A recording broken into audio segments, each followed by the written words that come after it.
B में 4 add करोगे तो कितना आएगा? बी में 4 एफ एंड सी में 3 करोगे तो सी डी ई एफ, ये रिजल्ट आएगा। क्या कोई कैरी आई? कोई कैरी नहीं आई, नो कैरी। क्या यहां से यहां कोई कैरी गई? कोई ऑक्सिलरी कैरी नहीं गई, नो ऑक्सिलरी कैरी।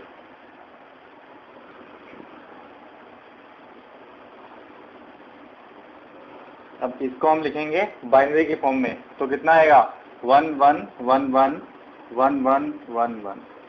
ये D0 बिट, D1 D2 D3 D4 D5 D6 and D7।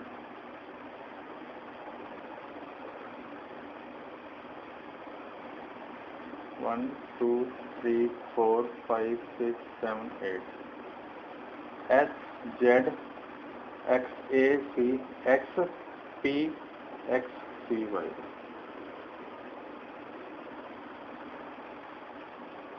देखो इधर साइन फ्लैग की वैल्यू कितनी रहेगी? 1 रहेगी। तो साइन फ्लैग क्या होता है? एक्यूमुलेटर का D7 बिट, वो रहता है साइन फ्लैग, तो इसकी वैल्यू 1। और जेड कितना रहेगा? अगर एक्यूमुलेटर की वैल्यू 0 है तो जेड 1, अगर 0 नहीं है तो जेड 0। 0 फ्लैग 0 रहेगा। ऑक्सिलरी और डोंट कैरी को हम 0 पुट करेंगे। ऑक्सिलरी कैरी कितनी आई? 0 आई, और इसको भी 0 पुट करेंगे। और प्रायोरिटी फ्लैग कितना आएगा? नंबर ऑफ वंस किस में है? A1 में है, तो प्रायोरिटी फ्लैग कितना आएगा? 1। ये भी 0, और कैरी फ्लैग कितना आएगा? 0। तो क्या रिजल्ट आया? 8। और इसका कितना आया? 4। तो जो प्रोग्राम स्टेटस वर्ड है उसमें उसके हायर बिट में क्या रहेगा?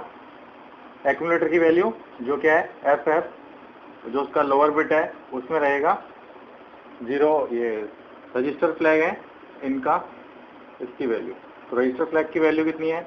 84।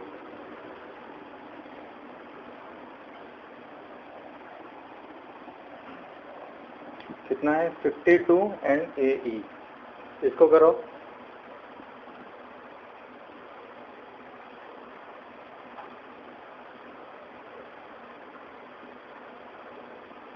E में अगर आप 2 ऐड करोगे तो कितना हो जाएगा? EF, और उसके बाद में कितना हो जाएगा? 1 बड़ा, यहाँ पे 0 आएगा, 0 आएगा। और क्या रहेगा? ऑक्सिलरी कैरी रहेगी, ऑक्सिलरी कैरी 1 रहेगी। ऑक्सिलरी कैरी यहाँ पे आके ऐड हो जाएगी कितनी? 5 में कितना हो जाएगा? 6 हो जाएगा। A में आप 6 ऐड करोगे तो फिर 0 हो जाएगा, और यहाँ पे एक D7 बिट से कैरी जनरेट होगी, और इस कैरी को हम क्या कर देंगे? डिस्कार्ड कर देंगे।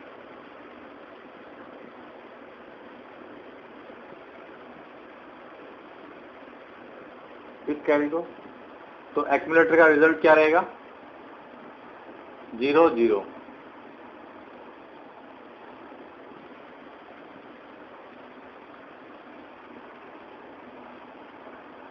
तो इसको लिखेंगे 0 0 0 0 0 0 0।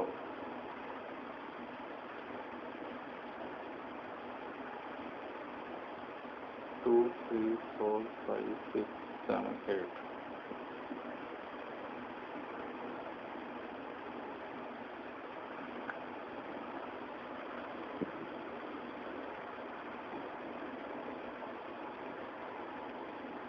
तो साइन फ्लैग कितना रहेगा? देखो इसमें साइन फ्लैग कितना रहेगा? 0 रहेगा। 0 फ्लैग कितना रहेगा?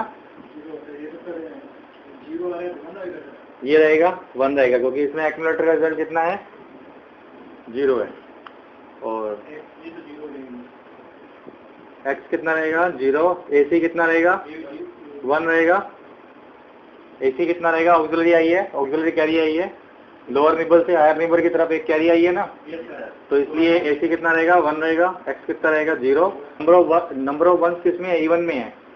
अगर यहाँ पे एक ही 1 होता तो हम क्या बोलते? 1 क्या है? ऑड में है। अगर 2 हैं तो क्या बोलते हैं? E1 में है। फ्लैग रजिस्टर 5 एंड अगेन इसकी वैल्यू 5।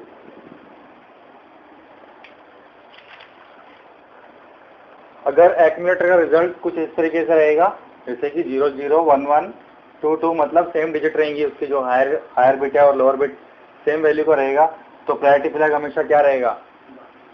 1 रहेगा। आप इसे चेक भी कर सकते हो।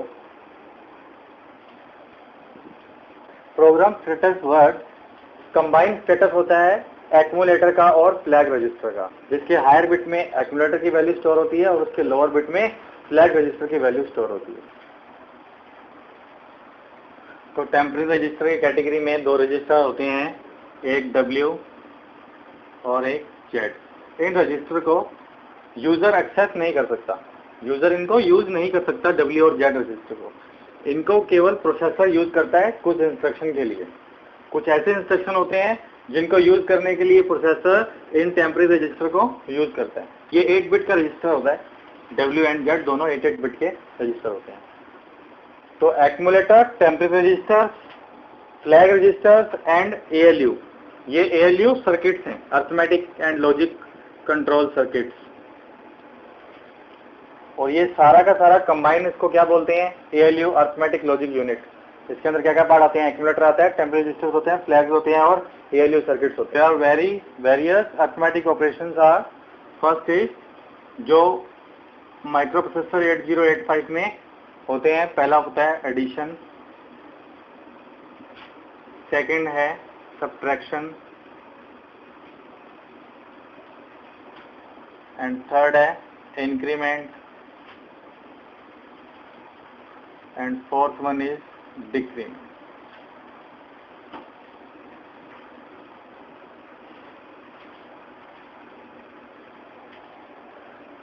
अर्थमेटिक ऑपरेशन में एडिशन रहेगा, सब्ट्रैक्शन रहेगा, इंक्रीमेंट रहेगा, डिक्रीमेंट रहेगा, लेकिन मल्टीप्लिकेशन और डिवीजन की फैसिलिटी 8085 में नहीं होती। अगर फिर भी हमें मल्टीप्लिकेशन का ऑपरेशन परफॉर्म करना है, जैसे कि 2 को मल्टीप्लाई करना है 4 से, तो हम इसको डायरेक्ट मल्टीप्लाई नहीं कर सकते। हम क्या करेंगे? 2 को 4 टाइम्स क्या करेंगे? ऐड करेंगे। कितना आएगा? 8। लेकिन 8086 में एडिशन और मल्टीप्लिकेशन दोनों की फैसिलिटी है। 8085 में नहीं है, लेकिन 8086 में इसकी फैसिलिटी है। क्योंकि अगर कोई भी, ये तो बहुत छोटा नंबर है, अगर कोई बहुत बड़ा नंबर होगा, उसका मल्टीप्लिकेशन करना होगा, तो उसको अगर इतनी बार वो ऐड करेगा बड़ा कर, तो उसके लिए उसको काफ़ी सारे मशीन साइकिल्स यूज करने पड़ेंगे और ज़्यादा यानी कि टाइम लगेगा ऑपरेशन को परफॉर्म होने में। तो हम चाहते हैं कि हमारा ऑपरेशन बहुत कम टाइम में परफॉर्म हो, तो इसलिए हम 8085 में ये फैसिलिटी नहीं थी, इसलिए हमने फिर उसके बाद में 8086 आया, जिसके अंदर मल्टीप्लिकेशन और डिवीजन की फैसिलिटी भी थी। लेकिन हम 8085 इसलिए पढ़ते हैं क्योंकि ये बहुत ज़्यादा फंडामेंटल है। इसको पढ़ने से काफ़ी ज़्यादा पूरा पता लगता है कि माइक्रोप्रोसेसर काम कैसे करता है। 80 हम 8085 पढ़ते हैं, ठीक है। और जो दूसरे लॉजिक ऑपरेशन होते हैं, सेकंड लिखो, there are various logic operation are, first is and, second is OR, and third is XOR, fourth is complement, compare, and sixth one is rotate.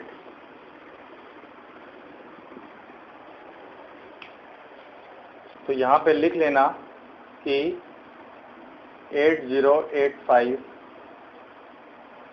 Micro processor में मल्टीप्लिकेशन और division की facility नहीं है। Rotate, it's rotate facility नहीं है, लेकिन 8086 में होती है। 8086 में ये फैसिलिटी होती है लेकिन 8085 में नहीं है। देखो टाइमिंग एंड कंट्रोल यूनिट के अंदर एक क्लॉक जनरेटर होता है।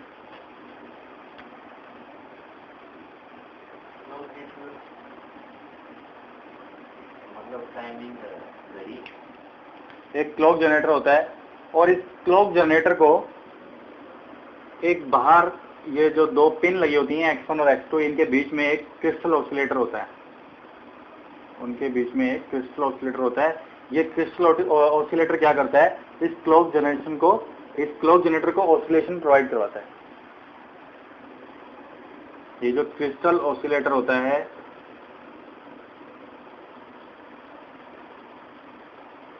ये बाहर मतलब इस टाइमिंग एंड कंट्रोल यूनिट के बाहर होता है। ये इस क्लॉक जनरेटर को ऑसिलेशन प्रोवाइड कराता है और ये क्लॉक जनरेटर क्या करता है, रेफरेंस क्लॉक जनरेट करता है।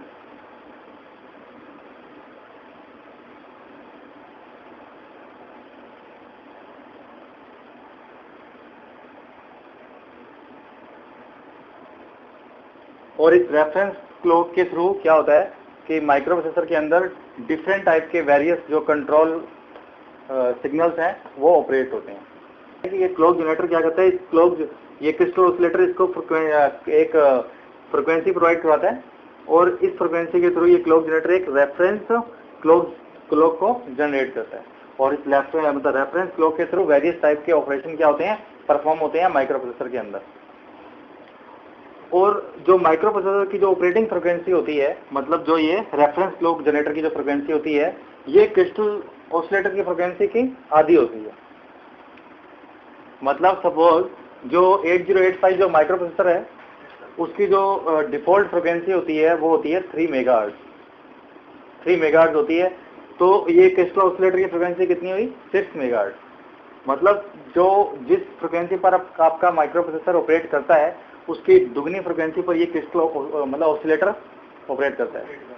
और ये क्रिस्टल ऑसिलेटर के लिए हम एलसी और आरएल और एलसी सर्किट नहीं लेते, क्योंकि आपको ऑसिलेशन प्रोवाइड करवाना है तो आप आरएल सर्किट लोगे या एलसी सर्किट लोगे।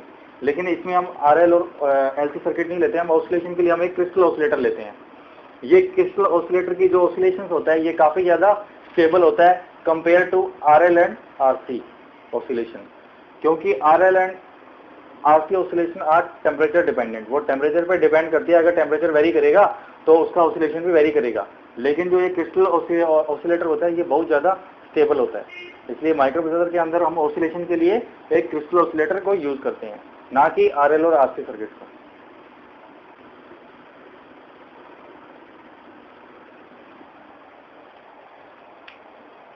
तो 8085 माइक्रो प्रोसेसर की जो ऑपरेटिंग फ्रिक्वेंसी होती है वह होती है 3 मेगाहर्ट्ज। तो इसके बाद लिख लेना जो ये क्लॉक फ्रिक्वेंसी होती है ये क्या होती है, क्रिस्टल फ्रिक्वेंसी का हाफ होती है।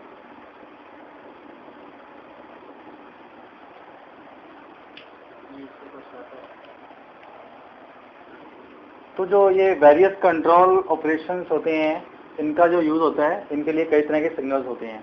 इसमें पहला है एड्रेस लैच एनेबल। ये एक पिन रहती है, कहाँ, माइक्रो प्रोसेसर की जो चिप होती है उसके बाहर ये ALE की एक पिन होती है।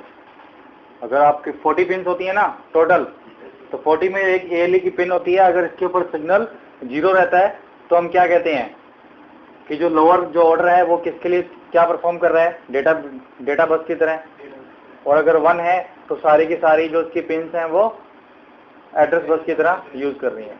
तो ठीक है, तो ALE एड्रेस लैच एनेबल जो ये कंट्रोल ऑपरेशन है ये सिग्नल क्या प्रोवाइड करवाता है, ये जो लोअर ऑर्डर की जो एड्रेस बस हैं उनको हम एज ए डेटा बस की तरह यूज कर सकते हैं।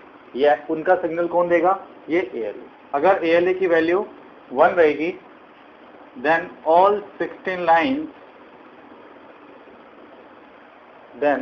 all 16 lines act as address bus. If the values of ALE is 0, then lower order bit AD 7 to AD0 to AD7 will act as data bus and higher order AD8 to AD15 as address bus.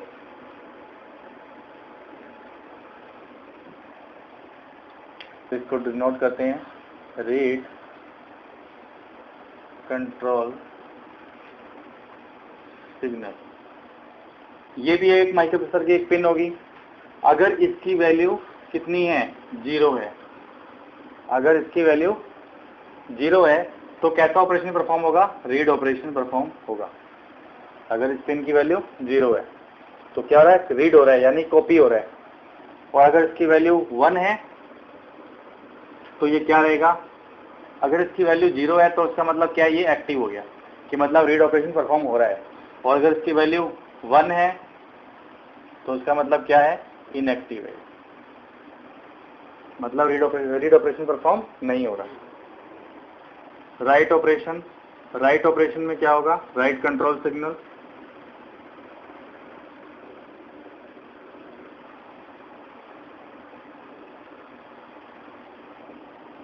Right control signal में बिल्कुल ऐसा ही रहेगा। अगर ये 0 है तो active रहेगा और अगर ये वाली पिन पे 1 है तो इनएक्टिव रहेगा।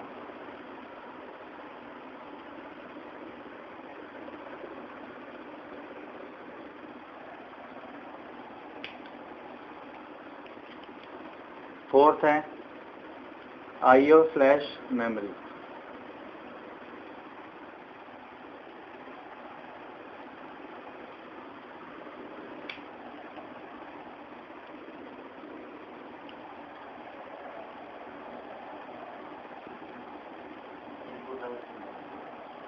IO क्या डिनोट करेगा, इनपुट आउटपुट स्लैश ये क्या मेमोरी, कि इनपुट आउटपुट और IO डिवाइसेस होती हैं और मेमोरी में से कौन एक्टिव है। अगर इसकी वैल्यू 0 है तो इसका मतलब सारा का सारा काम मेमोरी के साथ हो रहा है। अगर इसकी वैल्यू 1 है तो सारा का सारा काम IO डिवाइसेस के साथ हो रहा है, इनपुट और आउटपुट डिवाइसेस के। हो गया ये, देखो यहाँ पे IO वाली ये पिन है, इसके नीचे क्या आ रहा है, 0, इसका मतलब ऑपरेशन कहाँ हो रहा है, मेमोरी में हो रहा है। और उसके बाद में रीड के नीचे क्या आ रहा है, 0, इसका मतलब रीड ऑपरेशन परफॉर्म हो रहा है, ये लाइन एक्टिव होगी। और राइट के नीचे कितना आ रहा है, 1 है, मतलब इनएक्टिव है। इसका मतलब ऑपरेशन क्या हो रहा है, मेमोरी रीड ऑपरेशन हो रहा है। अगर मेमोरी का रीड ऑपरेशन रहेगा तो ये वाली पिन रहेगी लो सिग्नल पे और ये भी लो पे रहेगी और ये हाई पे रहेगी। तो मैं क्या कहूंगा कि ऑपरेशन क्या परफॉर्म हो रहा है, मेमोरी के अंदर कौन सा ऑपरेशन परफॉर्म हो रहा है, रीड ऑपरेशन परफॉर्म हो रहा है। अगर यहाँ पे तो सबसे पहले क्या होगा, सबसे पहले तो कोड फेच होगा, क्योंकि कोड के बाद ही रीड और राइट परफॉर्म होगा, कोड के अकॉर्डिंग ही। तो यहाँ पे कैसा होगा, मेमोरी के अंदर रीड ऑपरेशन परफॉर्म होगा, जिसे हम क्या कहते हैं, MEMR, memory read operation. Second देखो 0 1 0, इस 0 को देख के क्या पता लगा ऑपरेशन कहाँ होगा, मेमोरी में होगा। और इस 1 को देख के क्या पता लगा कि रीड ऑपरेशन इनएक्टिव रहेगा। और राइट के नीचे 0 है, इसका मतलब राइट ऑपरेशन एक्टिव हो गया। तो इसका मतलब क्या होगा, यहाँ पे मेमोरी में राइट होना शुरू हो जाएगा, जैसे ये वाली पिन पे ऐसा स्टेटस शो हुआ, मेमोरी राइट।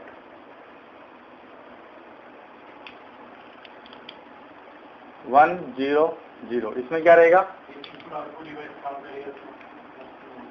101 करो, सॉरी 10, इसको 101 करो। अब बताओ IO के नीचे देखो, IO और स्लैश मेमोरी के नीचे क्या आ गया, 1 आ गया, इसका मतलब ऑपरेशन कहाँ होगा, IO के अंदर होगा। और रीड के नीचे कितना आ गया, 0 आ गया, मतलब रीड एक्टिव होगी। और राइट के नीचे 1 आ गया, राइट कितनी होगी, इनएक्टिव होगी। तो क्या होगा, IO के अंदर क्या होगा, रीड ऑपरेशन परफॉर्म होने लग जाएगा। इसे मैं क्या कहूंगा, IO रीड। ठीक है, ऐसे ही अगर यहाँ पे 1 है, यहाँ पे 1 है, यहाँ पे 0 है, तो क्या होगा, मेमोरी के अंदर रीड नहीं होगा, क्या होगा, राइट होगा। तो क्या रहेगा, IO राइट।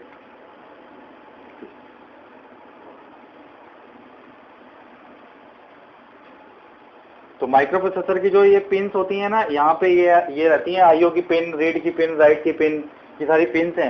इनके ऊपर सिग्नल के हिसाब से ही यानी कि पता लगेगा कि कौन सा ऑपरेशन हो रहे हैं।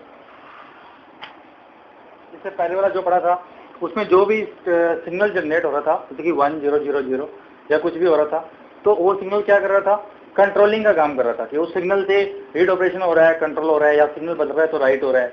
लेकिन ये जो स्टेटस लाइंस होती हैं ये कंट्रोलिंग का काम नहीं करती, ये केवल स्टेटस बताएंगी। आपका ऑपरेशन जो कैसा, जो ऑपरेशन आप परफॉर्म करोगे उसका स्टेटस ये स्टेटस लाइंस आपको बताएंगे। यहाँ पे ये S1 वाली लाइन है और यहाँ पे S0 वाली लाइन है, और यहाँ पे क्या शो होगा, स्टेटस शो। सपोज अगर ये Z है और ये 0 है और ये 0, सपोज नहीं है, एक्चुअल है ये। अगर ऐसा स्टेटस आ रहा है, आईओ के अंदर Z वैल्यू दिखाई दे रही है, Z वैल्यू होती है हाई इंपीडेंस वैल्यू।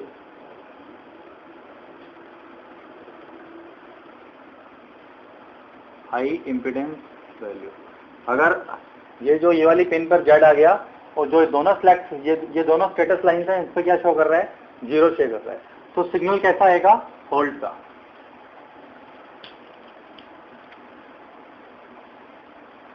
यह होल्ड का सिग्नल हमें बताएगा कि हमें क्या करना है, एग्जीक्यूशन को रोकना है, हमें एग्जीक्यूशन को रोकना है। सपोज अगर यहाँ पे वैल्यू कितनी है, 0 है और यहाँ पे 0 है और यहाँ पे 1 है, तो क्या करेगा, यहाँ पे 0, ये वाली जो होती है राइट वाली पिन होती है, रीड वाली पिन होती है ये, और ये वाली पिन राइट वाली होती है। अभी नहीं, एक मिनट देखो। अब अगर यहाँ पे 0 आ रहा है, यहाँ 1 आ रहा है और यहाँ 0 आ रहा है, तो सिग्नल कैसा रहेगा, मेमोरी में रीड हो जाएगा और यहाँ मेमोरी में राइट होगा। अगर आ रहा है 0, 1 एंड 1, अब क्या होगा, अब तो मेमोरी में ऑपरेशन हो रहा है लेकिन ना रीड हो रहा है ना ही राइट हो रहा है, तो फिर मेमोरी में क्या हो रहा है, रीड भी नहीं हो रहा है, राइट भी नहीं हो रहा है, तो क्या हो रहा है, तो हो रहा है फेच हो रहा है। फेच का मतलब होता है अगर आप कोई मेमोरी से कोई भी डेटा को फेच कर रहे हो, मतलब आप एड्रेस को लॉक कर रहे हो। फेच का मतलब क्या होता है, मेमोरी के अंदर कोई भी मेमोरी सेल्स होती हैं, 8 बिट की 1 बाइट की सेल्स होती हैं, उनका एक पर्टिकुलर एड्रेस होता है। जब आपका प्रोसेसर उन एड्रेस को फेच कर जाता है, फेच मतलब उसका एड्रेस को पॉइंट कर लेता है, तो उसको क्या कहते हैं, फेच कहते हैं। तो इसका मतलब क्या हो रहा है, फेच हो रहा है। फेच से क्या समझ में आता है कि आपके प्रोसेसर ने उस पर्टिकुलर मेमोरी के ब्लॉक को क्या कर दिया, अपने अंदर लॉक कर दिया। लॉक का मतलब क्या होता है, लॉक का मतलब अगर इसका एड्रेस 800H है तो ये वाला एड्रेस कहाँ आ गया, प्रोसेसर के अंदर। प्रोसेसर ने इसको पॉइंट करना शुरू कर दिया, अब आगे जो भी ऑपरेशन होगा वो इसी ब्लॉक के अंदर होगा, इसका मतलब होता है फेच। सेकंड है 1 0 1, तो इसका मतलब क्या होगा,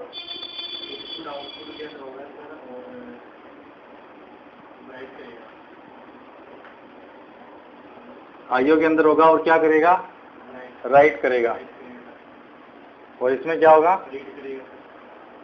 रीड करेगा। और इसके अंदर क्या होगा, अगर इसकी वैल्यू 1 होगी इसका मतलब क्या होगा, आईओ के अंदर ही होगा, और अगर ये 1 हो गया और ये भी 1 हो गया, मतलब ना रीड करेगा ना राइट करेगा। तो यहाँ पे आएगा INTA। INT का मतलब होता है इंटरप्ट एक्नॉलेजमेंट। Interrupt acknowledgement.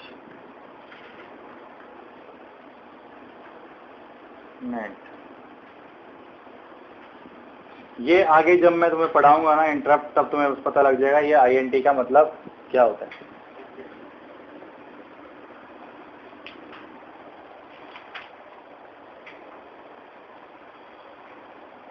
और नेक्स्ट होता है ये Z। अगर इस पिन के ऊपर Z आ गया और इधर कितना आ गया, डोंट केयर आ गया, तो इधर क्या आएगा, होल्ड आएगा। और अगर यहाँ पे जेड आ गया और यहाँ पर भी दोनों पिन पर डोंट केयर आ गया तो क्या रहेगा, रीसेट हो जाएगा। हाँ तो सेम ही है, तो सेम ही लिखना है, सेम ही है ना, दोनों ही सेम है, होल्ड एंड रीसेट। इन दोनों में फर्क क्या है आगे जब डीएमए ऑपरेशन आएगा तब पता लग जाएगा।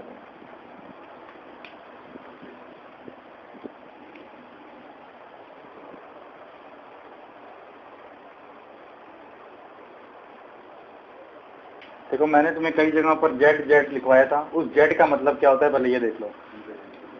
देखो पिन के ऊपर या तो क्या आएगा, जीरो आएगा, मतलब लो वोल्टेज आएगी, या हाई वोल्टेज आएगी। मैंने बोला कि जीरो वोल्टेज आए, जीरो अगर वोल्टेज है तो मैंने उसको जीरो माना, अगर 5 वोल्ट है तो मैंने उसको 1 माना। तो कई बार ऐसा होता है कि हमारी उस जो पिन के ऊपर वोल्टेज ना तो जीरो रहती है ना ही 5 रहती है, कुछ बीच में वोल्टेज आ जाती है, जैसे कि लगभग प्लस 2.5 के आसपास वोल्टेज आ जाती है, प्लस का 2.5 वोल्ट के आसपास अगर वोल्टेज आ जाती है बीच में, तो ये एक ऐसी स्टेट होती है कि इसमें आपके प्रोसेसर को नहीं पता लगता कि मुझे क्या करना है क्या नहीं करना। तो इस स्टेट को हम क्या कहते हैं, high impedance state. High impedance state में वो जो पिन होती है वो कोई भी करंट ड्रॉ नहीं करती आपके प्रोसेसर से, क्योंकि इंपीडेंस लेवल बहुत ज्यादा हाई हो जाता है, क्योंकि आपका प्रोसेसर कोई भी करंट नहीं ड्रॉ करता, बिल्कुल, क्योंकि इंपीडेंस स्टेट अगर बहुत ज्यादा हाई रहेगा तो आप लो वोल्टेज पर क्या होगा, कोई भी करंट ड्रॉ नहीं होगी। तो इस स्टेट में क्या आ जाती है, एम्बिग्यूटी आ जाएगी, मतलब कंफ्यूजिंग स्टेट आ जाती है,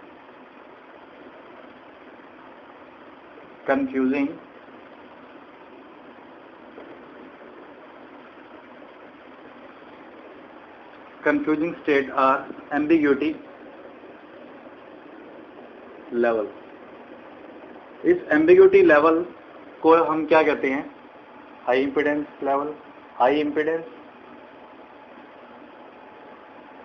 स्टेट, हाई इंपीडेंस स्टेट भी कहते हैं और इसे ट्राई स्टेट भी कहते हैं, ट्राई स्टेट या फ्लोटिंग स्टेट भी कहते हैं इसे। और इस एम्बिग्यूटी को दूर करने के लिए या इस कंफ्यूजिंग स्टेट को दूर करने के लिए हम क्या करते हैं, हम प्रोसेसर के अंदर बफर यूज करते हैं। और बफर क्या करेगा, जो ये एम्बिग्यूटी आई है इसको क्या कर देगा, रिमूव कर देगा। सो इसको कम कर, इसको यानी कि बफर यूज करने से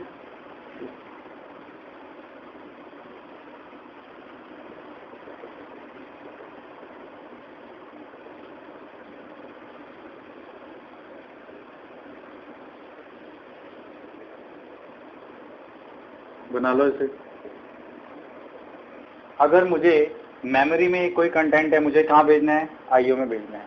ये बिल्कुल उसी तरीके से है जैसे हम लैपटॉप्स में पेन ड्राइव अटैच करते हैं और हमारे जो हार्ड डिस्क में कोई भी कंटेंट होता है उसे हम पेन ड्राइव में कॉपी करते हैं। तो पेन ड्राइव क्या है, कैसा डिवाइस है, इनपुट डिवाइस है, आउटपुट डिवाइस है, इनपुट डिवाइस है, इनपुट डिवाइस है पेन ड्राइव की, मतलब तो मतलब आईओ के अंदर ही आया पेन ड्राइव। तो अगर मुझे मेमोरी से कोई भी कंटेंट आईओ के अंदर डालना है, सपोज अगर मुझे 1 बाइट का कंटेंट है, 1 बाइट का कंटेंट को अगर मुझे कॉपी करना है आईओ के अंदर, तो क्या होगा कि वो 1 बाइट का कंटेंट होगा। 1 बाइट का इंस्ट्रक्शन के लिए प्रोसेसर क्या करेगा, MEM पहले रीड करेगा उस इंस्ट्रक्शन को, और रीड करने में क्या लेगा, वो कितना बाइट लेगा, 1 बाइट लेगा। तो 1 बाइट का इंस्ट्रक्शन अगर मेमोरी में रहेगा तो वो सबसे पहले उसको IR के अंदर लेके आएगा, उसको पढ़ेगा, उसको समझेगा, फिर उसको कहाँ राइट करेगा, आईओ के अंदर। आईओ के अंदर उसको राइट करेगा, सॉरी आईओ राइट करेगा। तो आईओ में राइट करने के लिए फिर वो अगेन 1 बाइट यूज करेगा, अगेन 1 बाइट, मतलब मुझे 1 बाइट के इंस्ट्रक्शन को जब मुझे आईओ के अंदर कॉपी करना है उसके लिए प्रोसेसर ने कितना बाइट यूज किया, 2 बाइट यूज किया, 1 बाइट रीड करने के लिए और 1 बाइट राइट करने के लिए। और ये तो सपोज 1 बाइट है, अगर सपोज बहुत ज्यादा बाइट का अगर कोई है तो मतलब उतना डेटा यूज करने के लिए प्रोसेसर को उससे दुगना बाइट क्या करना पड़ेगा, यूज करना पड़ेगा। ये तो चलो स्मॉल मेमोरी है, अगर बहुत ज्यादा हाई डेटा को अगर मुझे कॉपी करना है पेन ड्राइव के अंदर तो इसमें तो कितना बहुत ज्यादा टाइम लगेगा। इसके लिए क्या होता है, माइक्रो प्रोसेसर में एक DMA कंट्रोलर की फैसिलिटी होती है, जो क्या करती है, मेमोरी का कोई भी कंटेंट है उसे इस माइक्रो प्रोसेसर में आने से पहले ही क्या करती है, डायरेक्ट आईओ के अंदर भेज देती है। बिल्कुल डायरेक्ट फैसिलिटी है। आपका ये प्रोसेसर बिल्कुल डमी के जैसा हो जाता है और डायरेक्ट। आजकल जो कंप्यूटर में जो भी ये कॉपी होता है वो सब इसी डीएमए प्रिंसिपल पर ही होता है। आप कंप्यूटर में पेन ड्राइव से फोटोकॉपी करते हो, जो भी कुछ कर रहे हो ना, वो सारा इस डीएमए प्रिंसिपल पर ही होता है। जब ये डीएमए नहीं है तो देखो क्या हो रहा है, मेमोरी का सारा डेटा पहले कहाँ आएगा, माइक्रो प्रोसेसर के अंदर। माइक्रो प्रोसेसर का साइज कितना है, बहुत ही, इसमें जितना रजिस्टर होगा उतना ही साइज होगा। सपोज आपको अगर 10 GB डेटा को आईओ के अंदर कॉपी करना है तो क्या पॉसिबल है कि ये 10 GB का डेटा यहाँ पे रीड हो पाए, 10 GB का इंस्ट्रक्शन और यहाँ कॉपी हो पाए? पॉसिबल ही नहीं है। तो इसका मतलब कुछ ऐसी फैसिलिटी होनी चाहिए कि डायरेक्ट मेमोरी का कंटेंट कहाँ जाए, आईओ के अंदर। अगर मुझे 1 बाइट का डेटा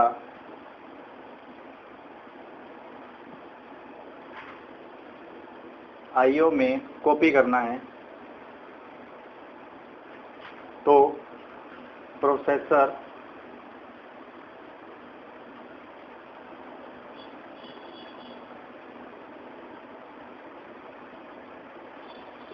इसके लिए 2 इंस्ट्रक्शंस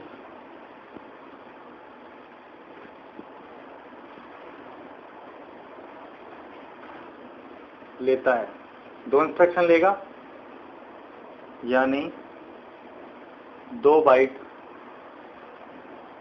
यूज करेगा।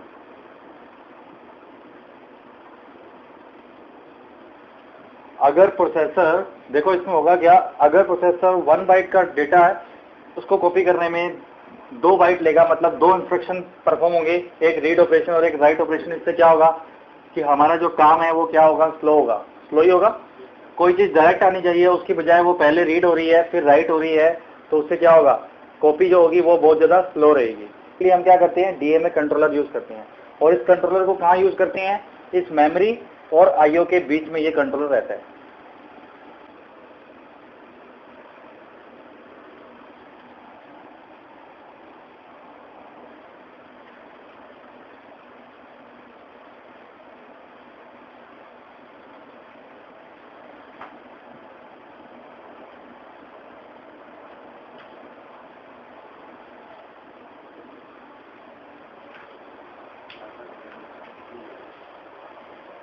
तो सबसे पहले क्या होगा कि ये डीएमए कंट्रोलर पूरा का पूरा लिंक ले लेगा आईओ डिवाइस से, पहला ऑपरेशन होगा। फिर ये क्या करेगा, इनपुट सिग्नल भेजेगा किसको, माइक्रो प्रोसेसर को, और वह सिग्नल रहेगा होल्ड का, होल्ड सिग्नल का। अब होल्ड सिग्नल का मतलब होता है, अगर डीएमए कंट्रोलर होल्ड सिग्नल को हाई सिग्नल भेजेगा, यहाँ पे सपोज यहाँ पे 1 भेज रहा है इसके अंदर, माइक्रो प्रोसेसर के अंदर। ये होल्ड क्या है, एक पिन है इस माइक्रो प्रोसेसर के अंदर, और इस पिन से क्या कनेक्टेड है, डीएमए कनेक्टेड है।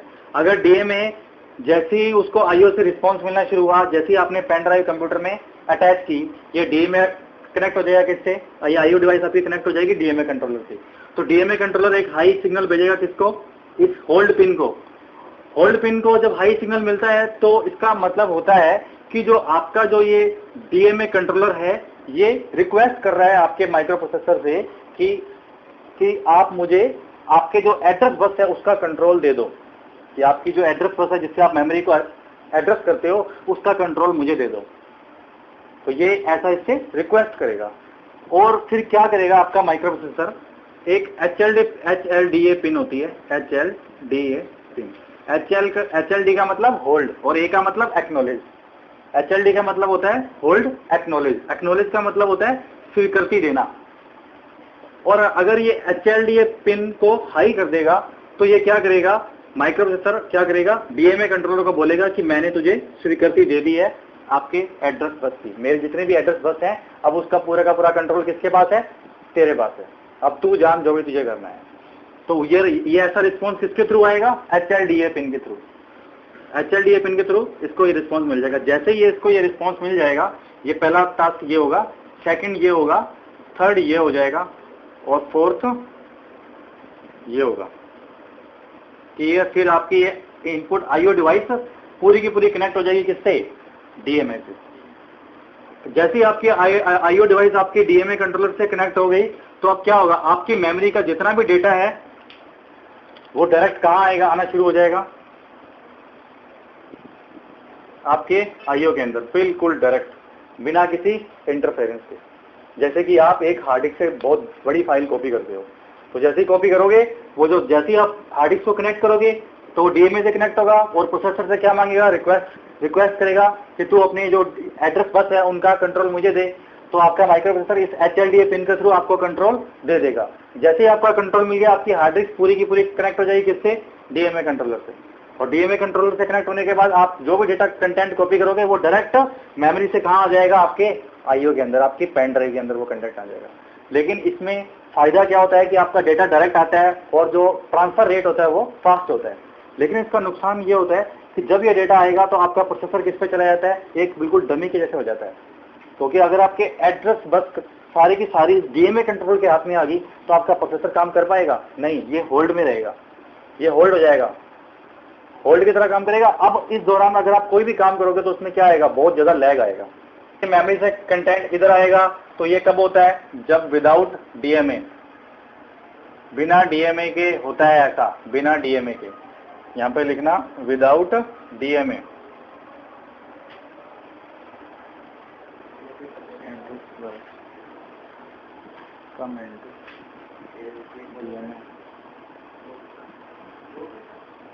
Controller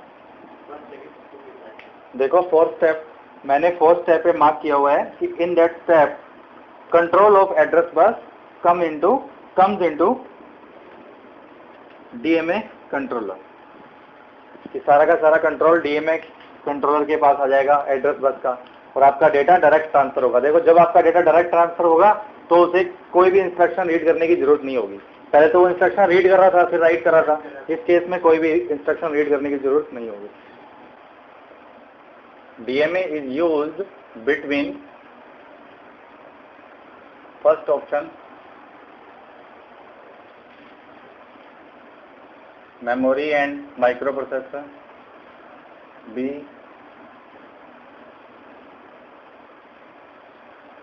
IO and microprocessor, and C memory and micro IO, and D none of these। तो क्या आएगा इसमें, सी ऑप्शन आएगा, DMA used between memory and IO. कैसे जोड़ दोगे आप, क्योंकि ये कंट्रोल तो करता है माइक्रोप्रोसेसर। इंपॉर्टेंट है mode of DMA operation. DMA operation में जितनी भी चीजें हैं ना सारी इंपॉर्टेंट है। मोड ऑफ डीएमए ऑपरेशन,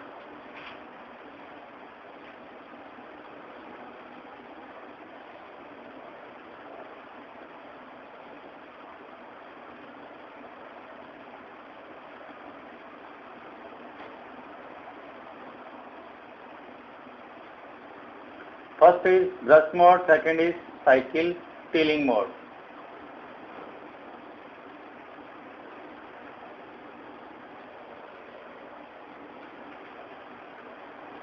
या इसे शॉर्ट ब्रश मोड भी कहते हैं।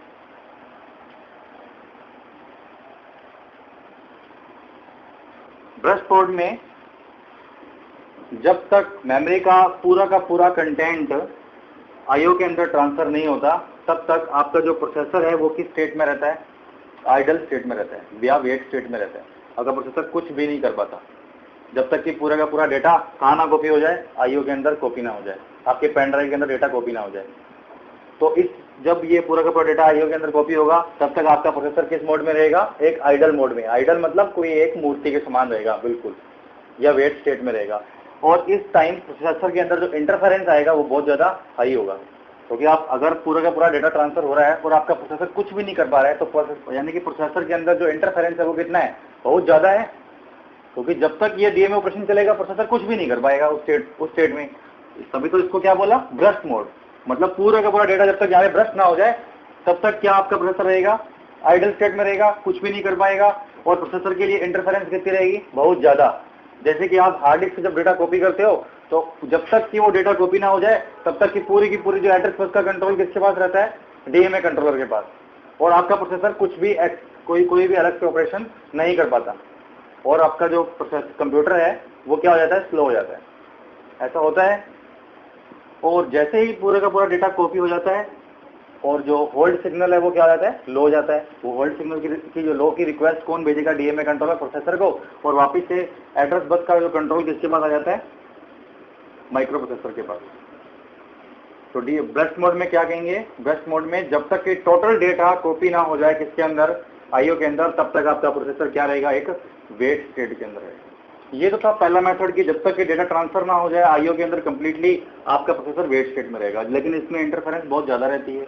लेकिन जो साइकिल स्टीयरिंग मोड में है, इसमें आपका जो डेटा है वो एक पूरी की पूरी एक सीरीज में ट्रांसफर नहीं होता, वो एक स्मॉल पैकेट में ट्रांसफर होगा। छोटे छोटे ब्लॉक्स में आपका डेटा क्या होगा, साइकिल स्टीयरिंग मोड में ट्रांसफर होगा, और एक पर्टिकुलर टाइम इंटरवल में। मतलब एक छोटा टाइम इंटरवल आएगा उसमें आपका डेटा जाएगा, फिर दूसरा टाइम इंटरवल आएगा उसमें आपको जो बहुत बड़ा डेटा है वो छोटे छोटे ब्लॉक्स में जाएगा, और एक अलग अलग टाइम इंटरवल के अंदर। इस केस में क्या रहेगा, प्रोसेसर का इंटरफेरेंस क्या रहेगा, कम रहेगा, प्रोसेसर को इंटरफेरेंस कम मिलेगा, क्योंकि इसमें डेटा पूरा ब्रस्ट नहीं हो रहा है, इसमें डेटा स्मॉल ब्लॉक्स में जाएगा, धीरे धीरे ब्लॉक्स में जाएगा। पहला ब्लॉक दिया, फिर थोड़ी देर बाद दूसरा ब्लॉक जाएगा, फिर तीसरा ब्लॉक जाएगा, चौथा ब्लॉक जाएगा, और जब ब्लॉक जैसे ही ब्लॉक यहाँ पे गया, आपका प्रोसेसर किसमें रहेगा, आइडल स्टेट में। जैसे ही यहाँ पे पहुंच गया आपका प्रोसेसर फिर से चालू ऑन हो जाएगा, फिर जैसे ही सेकंड ब्लॉक आएगा फिर ये आइडल हो जाएगा, और जैसे ही वो उसके बाद में इंटरवल वो खत्म होगा फिर वो ऑन हो जाएगा। तो इस केस में प्रोसेसर को थोड़ा बहुत अथॉरिटी मिलती है, लेकिन उस केस में जब तक कि आपका डेटा कॉपी ना हो जाए आप प्रोसेसर से कुछ भी नहीं कर पाओगे। होता है ना ऐसा, आप अपने कंप्यूटर में आजकल जो भी डेटा होता है वो साइकिल स्टीयरिंग मोड से यूज होता है। इसमें आपका जो डेटा है वो जो ट्रांसफर होता है वो स्लो होता है। इस केस में क्या होगा, जो डेटा ट्रांसफर होगा वो कैसा रहेगा, स्लो रहेगा, क्योंकि डेटा पूरा का पूरा एक बार में नहीं जा रहा, मतलब डेटा स्मॉल ब्लॉक्स में जाएगा। इससे फायदा ये है कि प्रोसेसर का इंटरफेरेंस थोड़ा कम रहता है। लेकिन इसमें नुकसान ये है कि आपका डेटा कॉपी होने में ज़्यादा टाइम लेगा। इसमें डेटा कॉपी होने में ज़्यादा टाइम नहीं लेता, लेकिन इसमें प्रोसेसर का इंटरफेरेंस बहुत ज़्यादा होता है। तो जब तक कि आपका डेटा कॉपी ना हो जाए आपका प्रोसेसर कुछ भी नहीं कर पाएगा। लेकिन इसमें डेटा स्लो कॉपी होता है तो आपका प्रोसेसर का इंटरफेरेंस कम रहता है कि आप डेटा को कॉपी भी कर सकते हो, साथ में कुछ दूसरा भी काम भी कर सकते हो। दोनों चीज़ें पॉसिबल है।